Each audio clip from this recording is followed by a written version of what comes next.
Hi, I'm Marlene Lewis, and my husband and I own this farm, Empress Acres. We have a creek here, the Hokkanen Creek, and apparently it connects to the Nanaimo River, which is a salmon-bearing river. My name is Ione Smith, and I'm the Riparian Management Contractor for Investment Agriculture Foundation with the scaling implementation of riparian restoration. So we partnered with the farmer, in this case Peter and Marlene Lewis, at their property to help to suppress the invasive reed canary grass that was starting to choke out the Hokkanen Creek tributary. In order to do so, we partnered with an invasive species specialist, and we were able to, through the funding from BC SIRR, purchase this amazing dark black, essentially plastic blanket, which is extremely durable and can be used on many sites over many years.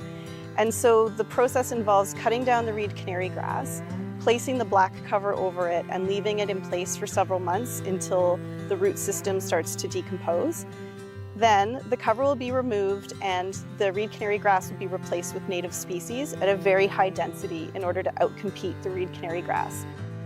We would have never even thought of such a project or even thought it was possible.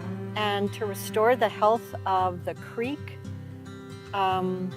is just remarkable for us.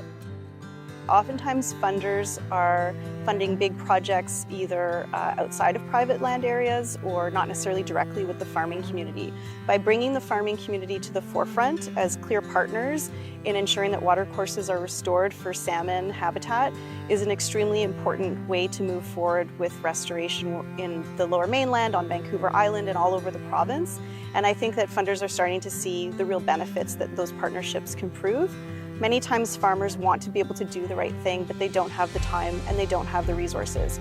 For a program like SIRR to come to the forefront and be able to work with the farmers to overcome some of those key challenges really helps to make a lot of restoration work happen that would otherwise not get off the ground.